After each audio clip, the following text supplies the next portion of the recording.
மீகாவை கொண்டு ஆண்டவர் சொல்லக்கூடிய காரியம் என்ன? நீதியை செய்து இரக்கத்தை சிநேகித்து. இரக்கம் என்று சொன்னால் என்ன? நாம் லூக்கா 10ஆம் அதிகாரத்தில் ஒரு இரக்கத்தை ஆண்டவர் வைத்திருக்கிறதை நாம் பார்க்கிறோம். லூக்கா 10ஆம் அதிகாரம் 37ஆம் வசனத்தில் அந்த இரக்கம் சொல்லப்படுகிறது. மனிதன், உலகத்திலே வாழுகிற மனிதன், ஆண்டவர் அவனிடத்தில் எதிர்பார்ப்பது என்ன? இரக்கம். ஆதியாகமம் 6ஆம் அதிகாரத்திலே ஆண்டவருடைய வார்த்தை சொல்லுகிறது, இந்த பூமியிலே மனுஷனை உண்டாக்குறதற்காக கர்த்தர் மனஸ்தாபப்பட்டார். காரணம் என்ன? தான் உருவாக்கின மனிதன், தன்னை போல உருவாக்கின மனிதன் பாவம் செய்கிறவனாய் மாறி போனான். இங்கே லூக்கா 10ஆம் அதிகாரத்திலும் ஆண்டவர் அங்கே வைக்கக்கூடிய காரியம் என்ன? ஒரு மனிதன் எருசலேமுக்கு போகும்படியாக, எருசலேம் எரிகோவுக்கு போகும்படியாக போகிறான். வழியிலே கள்ளருடைய கையிலே அகப்படுகிறான். அங்கே வசனம் சொல்லுகிறது, ஆசாரியன் ஒருவன் வந்தான், லேவியன் ஒருவன் வந்தான், சமாரியன் ஒருவன் வந்தான். அயலானாக வந்த மனிதன் என்ன செய்தான்? இந்த குற்றுயிராய் கிடந்த மனிதனை தன்னுடைய சுயவாகரத்தின் மேல் வச்சு அவனுடைய காயங்களை கட்டி அவனை சத்திரக்காரனிலே கையிலே கொண்டு கொடுத்து 2 காசை அவன் கையிலே கொடுத்து, நீ அவனை கவனித்துக் கொள், நான் வரும்போது உனக்கு தேவையானவை மீதியானவைகளை செய்வேன் என்று சொல்லி ஒப்படைத்து போனதை கர்த்தருடைய வார்த்தை சொல்லுகிறேன். இரக்கம் என்று சொன்னார். லூக்கா 10ஆம் அதிகாரம் 37ஆம் வசனத்தை வாசிக்கணும், தெரியும், வாசிங்க. லூக்கா 10:37. அதற்கு அவன், அவருக்கு இரக்கம் செய்தவனே என்றான். நீ போய் அந்தபடியே செய் என்று சொன்னான். ஆண்டவருடைய வார்த்தை சொல்லுகிறது, மீகா தீர்க்கதரிசியை கொண்டு இஸ்ரவேல் ஜனங்களிடத்தில் ஆண்டவர் எதிர்பார்க்கிற 2வது காரியம் என்ன? இரக்கத்தை சிநேகிக்க வேண்டும். இரக்கத்தை சிநேகிக்க வேண்டும். லவ் தி கிரேஸ் என்று சொல்லப்படுது. எதை? இரக்கத்தை செய்வதில்லை, இரக்கத்தை சிநேகிக்க வேண்டும். இரக்கத்தை சிநேகிக்கிறதுன்னு சொன்னா என்ன? எப்ப பார்த்தாலும் என்ன பண்ணணும்? அதை நேசிக்க வேண்டும். எப்படி? இரக்கம் செய்வதை நேசிக்க வேண்டும். மனிதனை இரக்கம் பாராட்டுவதை நேசிக்க வேண்டும் என்று சொல்லுகிறார். வசனம் தெளிவாக சொல்லுகிறது. இந்த மனிதன் எருசலேமிலிருந்து எரிகோவுக்கு போகிற மனிதனை 2 பிரதான மனிதர்கள் பார்த்தார். அப்படிதானே? ஆசாரியன் நினைத்த அவனுக்கு அவனை தூக்கி கொண்டு போய் காயம் கட்ட முடியுமா? முடியாதா? ஆசாரியர் காட்கள் உண்டா இல்லையா? ஒரு ஆசாரியன் சொன்னார், எவ்வளவு பேர் வருவார்கள், இந்த மனிதனை எடுத்துக் கொண்டு போக வேண்டும் என்று சொல்லி லேவியன் வழி விலகி போகிறான். வழி சரி, அவன் அந்த இடத்தை விட்டு விலகி போகிறது வேதம் சொல்லுகிறது. இவர்கள் 2 பேரும் நினைத்தான் அந்த மனிதனை என்ன பண்ணியிருக்க முடியும்? எருசலேமுக்குள்ள கொண்டு வந்து அவனை என்ன பண்ணியிருக்க முடியும்? எல்லா நன்மைகளையும் கொடுத்திருக்க முடியும். ஆனால் தூரத்திலிருந்து வந்து எங்கேயோ ஒரு மனிதன் வருகிறான், அந்த மனிதனை தூக்குகிறான், அவனுடைய காயத்தை ஆற்றுகிறான், செத்து போய் முனைகி போய் சாவதற்காக இரத்த வெள்ளத்திலே மிதந்து கிடந்த மனிதனை அவன் தூக்கி கொண்டு போய் சத்திரக்காரனிடத்தில் ஒப்புவிக்கிறதை கர்த்தருடைய வார்த்தை சொல்லு. நம்முடைய இரக்கம் எப்படி கிரியை செய்கிறது? இன்றைக்கு நம்முடைய ஆலயங்களை பார்த்தோம் என்று சொன்ன கோடிகளை கொட்டி வைத்திருக்கிறது. எங்க பார்த்தாலும் கோபுரங்கள், எங்க பார்த்தாலும் மகா மாளிகைகள், எங்க பார்த்தாலும் இப்ப மனிதர்கள் போட்டி போட்டுக் கொண்டு கோபுரங்களை கட்டுகிறார்கள், போட்டி போட்டுக் கொண்டு ஆலயங்களை கட்டுகிறார்கள். ஆலயத்தில் போன கோபுரம் மாத்திரம்தான் இருக்கு, அங்கே ஆட்களை காண முடியவில்லை. இரக்கத்தை ஆண்டவர் சிநேகிக்க சொல்லுகிறார். வழியிலே விழுந்து கிடக்கிற ஜனங்கள், அடிப்பட்டு குற்றுயிராய் கிடக்கிற ஜனங்களை தேடி போவதற்கு சமாரியர்கள் இல்லை. யார் இருக்கிறார்கள்? ஆசாரியர்கள், லேவியர்களும் பெருத்து போனார்கள். நியாயம் பேசுகிறவர்கள் பெருத்திருக்கிறார்கள். மனிதனை குற்றப்படுத்துகிறவர்கள் பெருத்து விட்டார்கள். அவர்களை தூக்கி வந்து காயம் கட்டுகிற ஜனங்கள் குறைந்து போய் கிடக்கிறபடியினாலே ஆண்டவர் சொல்லுகிறார், மீகா தீர்க்கதரிசியை பார்த்து, நான் உங்களை எதிர்பார்க்கிறேன், நீதியை எதிர்பார்க்கிறேன், இரக்கத்தை எதிர்பார்க்கிறேன். எதற்காக? நீங்கள் போக வேண்டிய தேசம் என்ன தேசம்? கானான் தேசம். ஒன்றும் பிரவேசிக்க முடியாத அந்த மகா பெரிய தேசம். அதை நீங்கள் சுதந்திரித்துக் கொள்ள வேண்டும். நீங்கள் சித்தியிலிருந்து புறப்பட்டு கில்காலிலே வந்த நாட்களை நினைத்து பார்க்க வேண்டும். ஒரு காலத்தில் நீ ஆசாரியனாய் வருவதற்கு முன்பாக நீ எங்கெல்லாம் நெருக்கப்பட்டாய், நீ லேவியனாக தெரிந்து கொள்ளப்படுவதற்கு முன்பாக நீ எங்கெல்லாம் அடிபட்டாய், எங்கெல்லாம் வேதனைப்பட்டாய், எங்கெல்லாம் இங்கே அனுபவித்தாய். இந்த திருடனை காட்டிலும், திருடனாலே காயப்படுத்தப்பட்ட மனிதனை காட்டிலும் மிகவும் அதிகமாக அல்லப்பட்ட மனிதன் அல்லவா ஒரு மனிதன் ஆசாரியன் ஆவதற்கு, ஒரு மனிதனை லேவியனாக்குவதற்கு ஆண்டவர் வேதத்திலே எழுதி வைத்திருக்கிற காரியம் என்ன? அவன் 7 நாட்களும் எங்கு கிடக்கணும்? அந்த பலிபீடத்தின் முன்பாக ஆசரிப்பு கூடாரத்தில் விழுந்து கிடக்கணும். ஒரு மனிதனை ஆசாரியனாக அபிஷேகம் பண்ணுவதற்கு முன்பாக ஆண்டவரும் குடும்பத்தை விட்டு அவருடைய எல்லா உறவை விட்டு தனிமைப்படுத்தப்பட்டவனாய் ஆசரிப்பு கூடாரத்திலே கிடக்கணும். 7 நாள் கடந்த பிறகுதான் அவனுக்கு என்ன கிடைக்கும்? அபிஷேகம் பண்ணப்படும். 8வது நாளில் அவன் எழும்பி பரிசெலுத்த வேண்டும். சாதாரணமான அழைப்பல்ல.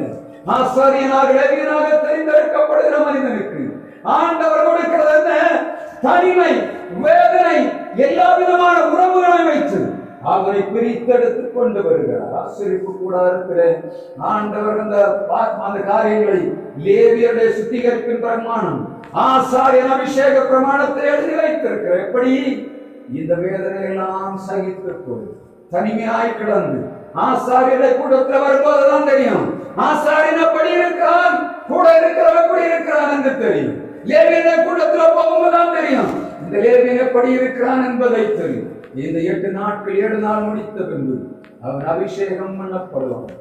இந்த சூழ்நிலையெல்லாம், இந்த எரிகோவுக்கு போன எல்லாம் மனிதனுடைய வாழ்வில் காணப்படும். இந்த சூழ்நிலையை அனுபவித்த ஆசாரியன், இதே சூழ்நிலை சந்தித்த லேவியன் இந்த மனிதனை தொட முடியவில்லை. எங்கிருந்தோ அந்த மனிதனுக்கு, சமாரியனுக்கு அந்த எண்ணம் இருந்தது.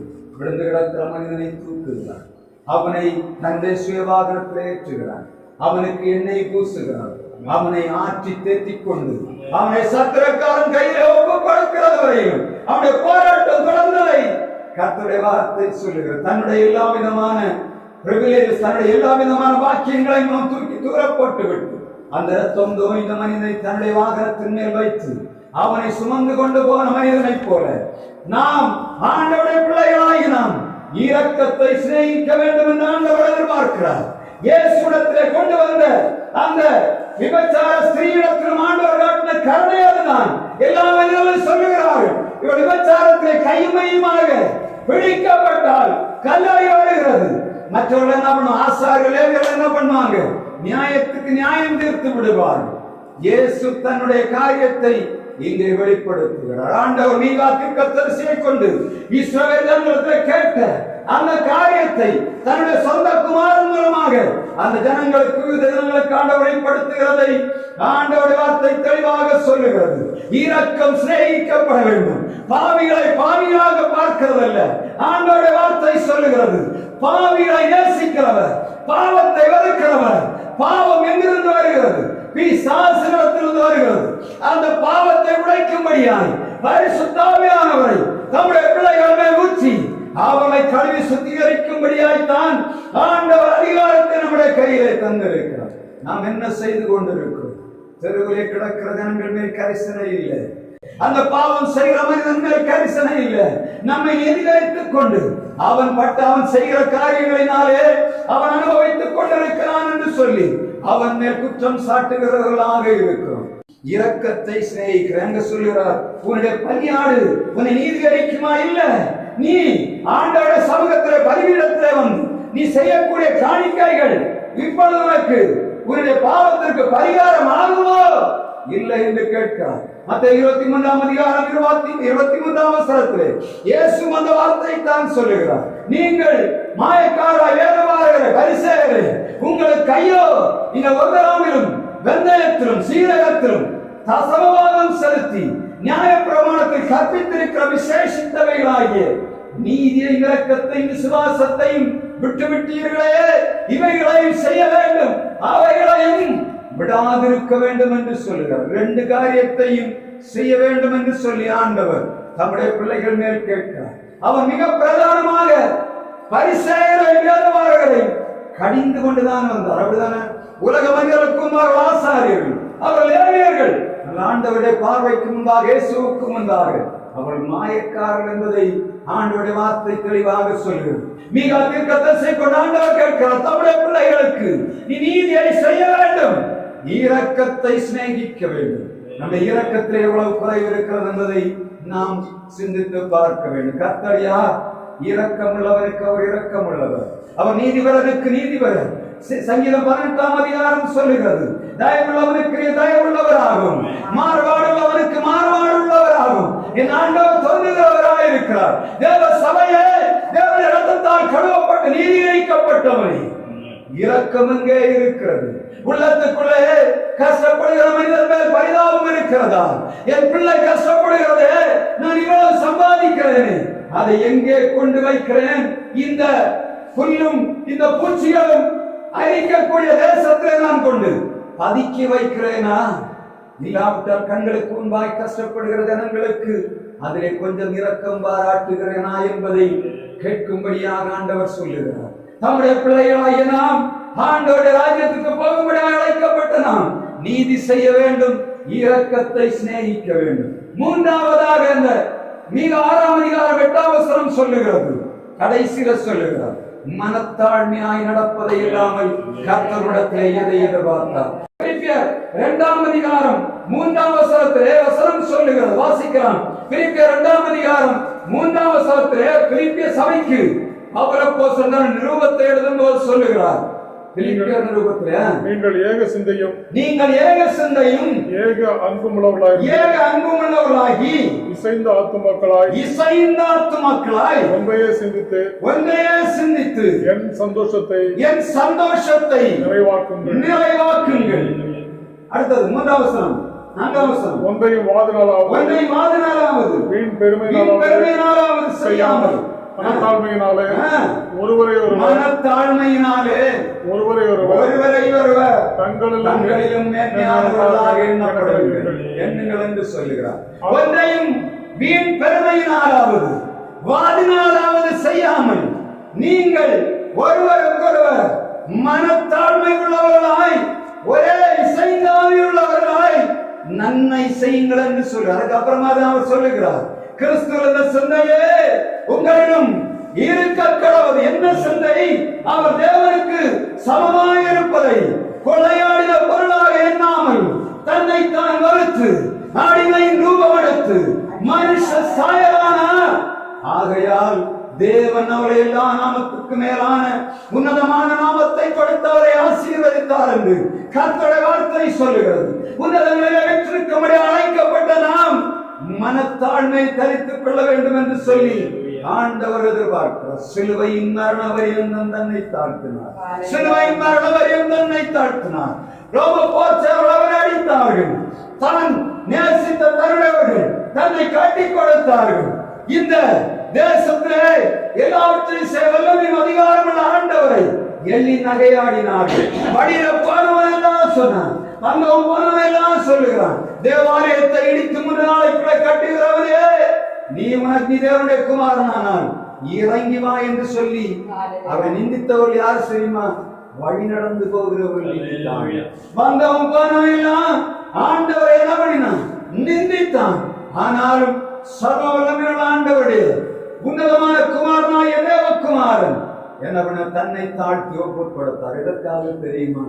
தேவன் தம்முடைய ஒரே பேரான குமாரனை விசுவாசிக்கிறவன் எவ்வளவு அவன் கெட்டு போகாமல் நித்திய ஜீவனை அடையும்படிக்கு அவரை தந்தருளி இவ்வளவாய் உலகத்தில் அன்பு கொண்டார். தேவன் தம்முடைய பிள்ளைகளாய் நம்மை வைத்த அன்பு மாறாததாய் இருந்தபடியினாலே தன்னுடைய செல்லக்குமாரனை சிலுவையின் மரண பரியந்தம் ஒப்புக் கொடுத்தார்.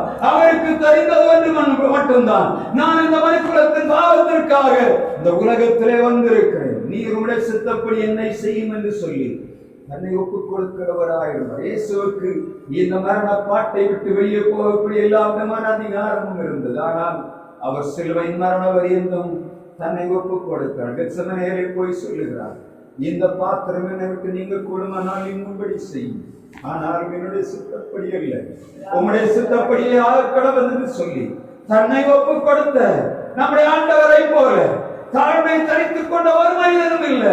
அவருடைய சீடர்களாய் நாம் வேலை செய்யும்படியாய் ஆண்டவர் எதிர்பார்க்கிறார். மீகா தீர்க்கதரிசியை கொண்டு சொல்லுகிறார், நீதியை செய்து இரக்கத்தை சிநேகித்து மனத்தாழ்மையை தரித்துக் கொள்வதே இல்லாமல் கர்த்தரிடத்தில் எண்ணத்தை எதிர்பார்க்கிறார். உன்னுடைய மாளிகையோ, உன்னுடைய பலியையோ, உன்னுடைய எல்லா காரியங்களையும் அல்ல, ஆண்டவர் எதிர்பார்ப்பது நீதி.